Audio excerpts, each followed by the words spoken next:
নোয়াখালীর বেগমগঞ্জে royal Enfield motorcycle ও ৯,৩১০ piece ইয়াবাসহ শীর্ষ মাদক সম্রাট মোহাম্মদ ওমর ফারুক ওরফে বুলেট ফারুককে গ্রেপ্তার করেছে মাদকদ্রব্য নিয়ন্ত্রণ অধিদপ্তর ও র্যাব-৭। গতকাল বুধবার বিকেলে জমিদারহাট পূর্ব বাজার এলাকায় যৌথ অভিযানে তাকে আটক করা হয়।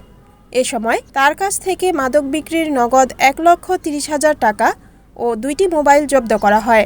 আইনশৃঙ্খলা বাহিনী জানায়, ফারুকের বিরুদ্ধে অস্ত্রসহ ১১টি মামলা রয়েছে। মাত্র ৮ মাস আগে ১১,০০০ ইয়াবাসহ আটকের পর ৩ মাস পর জামিনে বের হয়ে সে আবারও মাদক পাচার শুরু করে। নোয়াখালী জেলা কার্যালয়ের উপপরিচালক সুব্রত সরকার শুভ ঘটনার সত্যতা নিশ্চিত করে জানান, তালিকাভুক্ত শীর্ষ মাদক কারবারিদের বিরুদ্ধে আমাদের সর্বাত্মক অভিযান চলমান রয়েছে। গ্রেপ্তারকৃত বুলেট ফারুকের বিরুদ্ধে পরিদর্শক মোহাম্মদ সাইফুল ইসলাম বাদী হয়ে বেগমগঞ্জ মডেল থানায় মাদকদ্রব্য নিয়ন্ত্রণ আইনে একটি নিয়মিত মামলা দায়ের করেছেন। মাদক নির্মূলে এই ধরনের যৌথ অভিযান আগামীতেও কঠোরভাবে অব্যাহত থাকবে বলে ডিএনসি সূত্রে জানানো হয়েছে। রয়্যাল এনফিল্ড গাড়িটা খুব দ্রুতগামী গাড়ি, এটার বডিতেও নেয় এবং তার শরীরের মধ্যেও নেয়।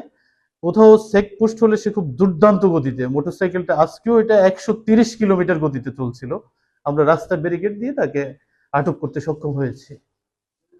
আজকে গ্রেপ্তারকৃত ওমর ফারুক প্রকাশ বুলেট ফারুক আজকের মামলাটি ব্যতীত আরো ১১টি মামলার মাদক মামলায় সে আসামি।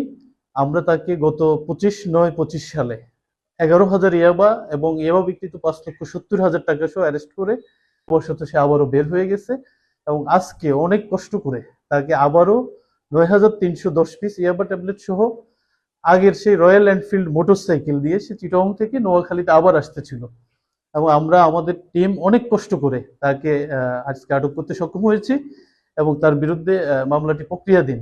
আমরা আপনাদের কাছে অনুরোধ করব, আপনারা মিডিয়ার মাধ্যমে একটু সচেতনতা তৈরি করবেন, এরকম দুর্দান্ত আসামিরা যেন কোর্ট থেকে বের হতে না পারে।